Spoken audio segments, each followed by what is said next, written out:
PM internship પ્રોગ્રામમાં સ્કીમની અંદર registration કરવા માટે યુથ રજિસ્ટ્રેશન પર ક્લિક કરીશું. એના પહેલાં ગૂગલમાં જઈને પીએમ ઇન્ટર્નશીપ આપણે સર્ચ કરીશું. ત્યારબાદ મોબાઈલ નંબર લખીને આઈ કન્ફર્મ પર ક્લિક કરીને સબમિટ ઉપર ક્લિક કરીશું. ત્યારબાદ ઓટીપી આપીશું અને સબમિટ ઉપર ક્લિક કરીશું.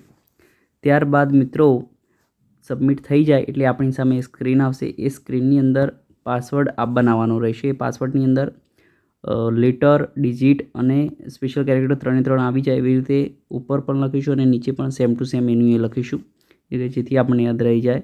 જો હું એક પાસવર્ડ બનાવું છું એ પ્રમાણેનો આપણે પાસવર્ડ બનાવી દઈશું ગમે તે, બરાબર છે, કે જે આપણને યાદ રહી જાય, બરાબર છે. ત્યારબાદ આપણે સબમિટ ઉપર ક્લિક કરીશું. સબમિટ ઉપર ક્લિક કરતાની સાથે જ આપણી સામે એક સ્ક્રીન આવશે. જો મિત્રો હવે સ્ક્રીન બતાવું છું હું તમને, બરાબર છે. તો આવી રીતની એક સ્ક્રીન આવી જશે. એ સ્ક્રીનની અંદર ઉપર આજે ચોકડી જે દબાવેલી છે દબાવી દઈશું આપણે, અને ત્યારબાદ આપણે આધાર કેવાયસી કરીશું. જો ડિજીલોકર હોય તો ડિજીલોકરનો પણ આપણે ઉપયોગ કરી શકીએ છીએ. અહીંયા આપણે આધાર નંબર લખીશું. આધાર નંબર લખીને આઈ કન્સેન્ટ ઉપર આપી અને નીચે જે કેપ્ચા કોડ છે એ આપણે કરીશું. કેપ્ચા કોડ આપી સેન્ડ ઓટીપી કરીશું આપણે. તો આધાર આપણે જેની અંદર હશે એના ઉપર ઓટીપી આવશે. એ ઓટીપી અંદર આપણે આની અંદર લખી દઈશું. એ લખતાની સાથે જ આપણું જે વેરીફાઈની પ્રોસેસ ચાલુ થઈ જશે, બરાબર છે. અને વેરીફાઈ થઈ જશે એટલે મિત્રો તમારી સ્ક્રીનની ઉપર જ તમારો ફોટો આખો આવી જશે. એટલે તમને ખ્યાલ આવી જશે કે ભાઈ મારું વેરીફાઈ થઈ ગયું છે, બરાબર છે. ત્યારબાદ અહીંયા બધી વિગતો લખવાની આવે છે. ફાધરનું નામ લખવાનું આવે છે, એ આપણે લખીશું. જેન્ડર સિલેક્ટ કરીશું. ડેટ ઓફ બર્થ આપણે જે હોય એ પ્રમાણે સિલેક્શન કરીશું. કેટેગરી આપણે સિલેક્ટ કરીશું, બરાબર છે. General, SC, ST, OBC. ત્યારબાદ એડ્રેસ લખીશું. એડ્રેસમાં ટૂંકમાં લખીશું.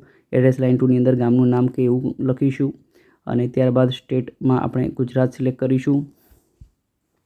અને ત્યારબાદ આપણે થોડા આગળ વધતા આપણી સામે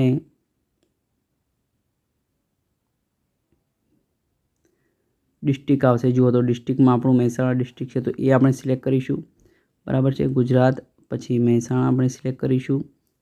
અને મહેસાણા સિલેક્ટ કર્યા બાદ આપણે બ્લોક લખીશું. બ્લોકની અંદર શું લખીશું આપણે, તો એમાં કશું જ લખવાનું નથી. ત્યારબાદ આપણે જીપ કોડ જે આપણો પિનકોડ હોય એ લખીશું, બરાબર છે. જેમાં ફુદેડી હોય એ જ વિગતો ખાસ ભરવાની છે મિત્રો, યાદ રાખજો.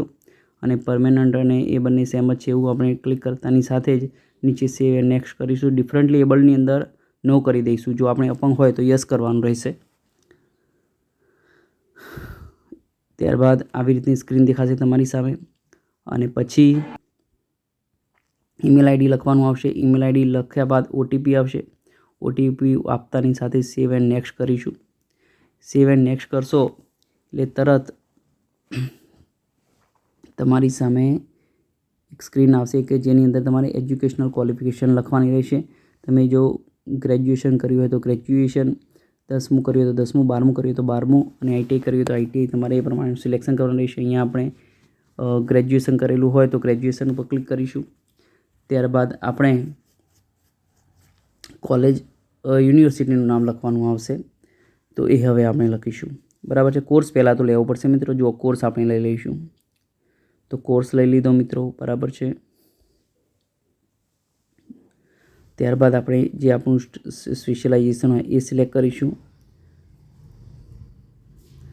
સ્પેશિયલાઇઝેશન કર્યા બાદ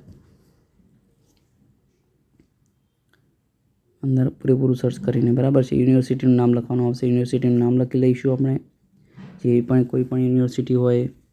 ત્યારબાદ કોલેજનું નામ લખીશું આપણે, બરાબર છે. તો કોલેજનું નામ આપણે લખી દઈશું. ત્યારબાદ કઈ સાલમાં આપણે પાસ કર્યું એ પણ લખીશું, બરાબર છે.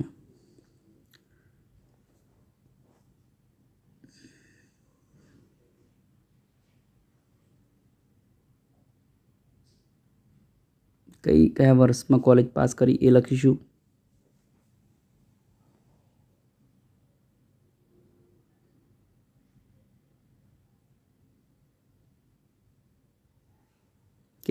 કેટલી ટકાવારી કયા વર્ષ લખ્યા બાદ આપણે કેટલી ટકાવારી આપણે મેળવી હતી એ લખીશું.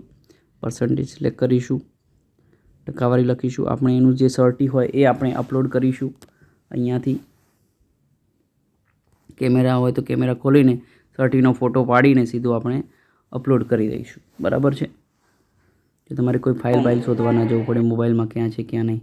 અને સેવ એન્ડ એડ મોર કરીશું એટલે આપણી સામે એક મેસેજ ડિસ્પ્લે થશે કે ભાઈ 10માની વિગત એડ કરો. તો આપણે એ રીતે 10માની વિગતો એડ કરીશું. 10મું સિલેક્ટ કરીશું, ઓલ સબ્જેક્ટ સિલેક્ટ કરીશું. જેમાં ફુદેડી છે એ જ ખાસ ભરવાનું છે મિત્રો. GSEB કરીશું. નેમ ઓફ ઇન્સ્ટિટ્યૂટમાં જે સ્કૂલનું નામ હોય એ લખીશું. યર ઓફ પાસિંગ કરીશું આપણે.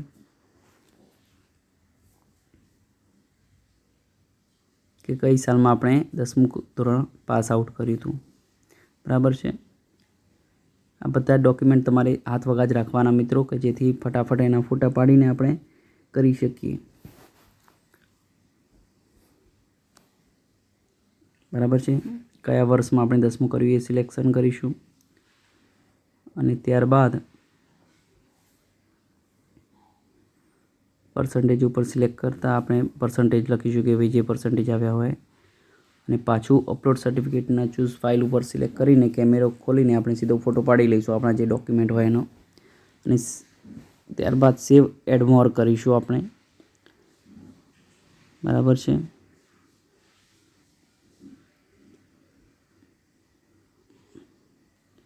તો તરત આપણી સામે એક મેસેજ ડિસ્પ્લે થશે. બરાબર છે. સેવ એન્ડ નેક્સ્ટ કરતાની સાથે ભાઈ 12માની વિગત અપલોડ કરો. તો પછી સેમ ટુ સેમ આ જ રીતે આપણે 12મું સિલેક્ટ કરીશું. સિલેક્ટ ક્વોલિફિકેશનની અંદરથી. બરાબર છે. સિલેક્ટ કોર્સ કરીશું.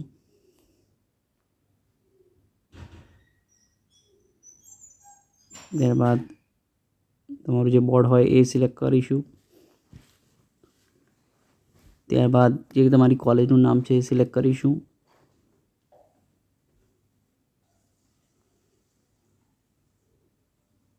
કોલેજ યાની સ્કૂલનું, હા, કોલેજનું નહીં.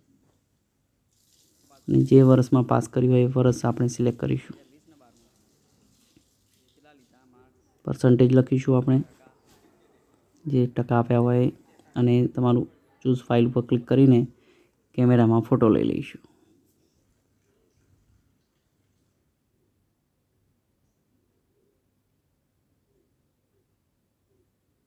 ત્યારબાદ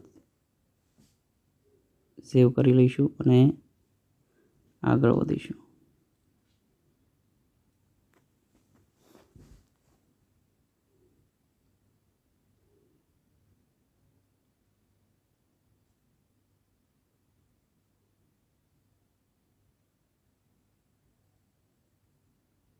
સેવ ઉપર ક્લિક કરતાં તમારી સ્ક્રીનમાં લખેલું આવશે ડિટેલ સેવડ સક્સેસફુલી. ત્યારબાદ તમારી જે સ્કિલ છે એ લખવાની છે તમારે. એમાંથી કોઈ પણ સિલેક્ટ કરી શકો છો. લેંગ્વેજમાં તમને ગુજરાતી સિલેક્ટ કરી દેજો. હિન્દી આવડતું હોય તો હિન્દી પણ સિલેક્ટ કરી દેજો. અને ત્યારબાદ આપણે આગળ વધીશું અને કમ્પ્લીટ પ્રોફાઇલ ઉપર ક્લિક કરીશું. કમ્પ્લીટ ઉપર ક્લિક કરતાં જ આપણી સામે આવી જશે કે you have successfully completed your profile. અને ત્યારબાદ આપણે આગળ વધી શકીશું અને ઇન્ટર્નશીપ માટે પણ એપ્લાય કરી શકીશું. બરાબર છે.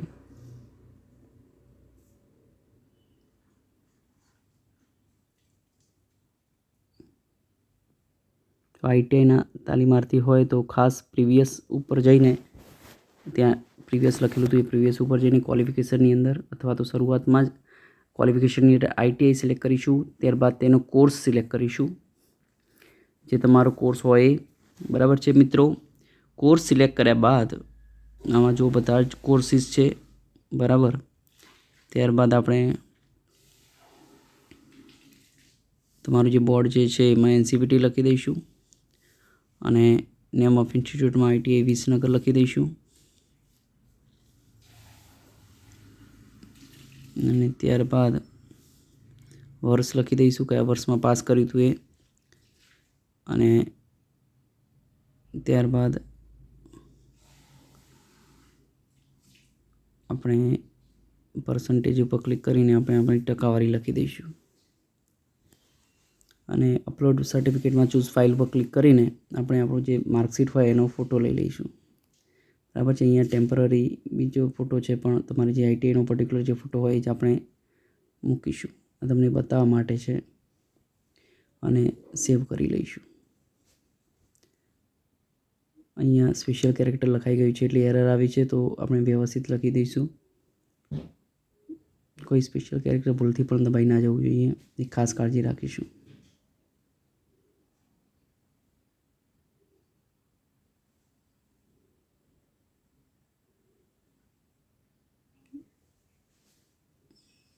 હજુ કંઈક ના કંઈક એરર આવે છે જુઓ મિત્રો, તો પર્ટિક્યુલર વ્યવસ્થિત જ તમારે લખવાનું. બરાબર છે.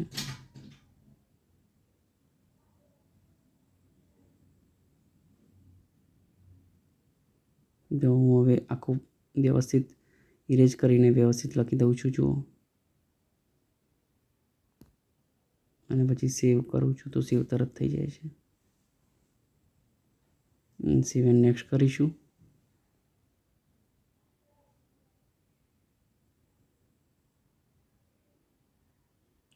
ત્યારબાદ જુઓ ડિટેલ સેવડ સક્સેસફુલ થઈ ગઈ છે.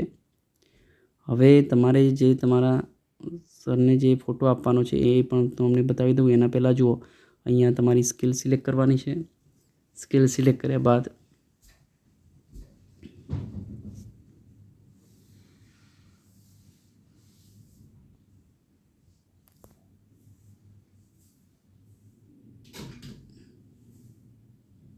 આપણે જો લેંગ્વેજીસ લખી દેવાની છે,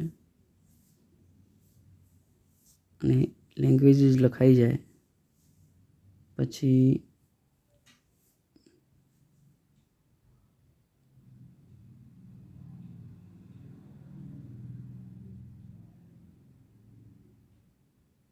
કમ્પ્લીટ પ્રોફાઇલ ક્લિક કરવાની છે. બરાબર છે. તમારું આઈટીઆઈ ઉપરનું વ્યવસ્થિત થઈ ગયું. જો આવી રીતે અહીંયા ઉપર ક્લિક કરશો એટલે તમને કેન્ડિડેટ આઈડી મળશે. બરાબર છે. એ કેન્ડિડેટ આઈડી તમારે તમારા સરને સ્ક્રીનશોટ પાડીને મોકલી દેવાનો છે. બરાબર છે. એ ખાસ ધ્યાનમાં રાખજો. એટલે અને પછી એપ્લાય જે કરવાનું છે તમારે એપ્લાયની પ્રોસેસ ચાલુ કરવાની છે. એપ્લાય ફોર એપ્રેન્ટિસ, એના માટે હું એક અલગ વિડીયો બનાવીશ.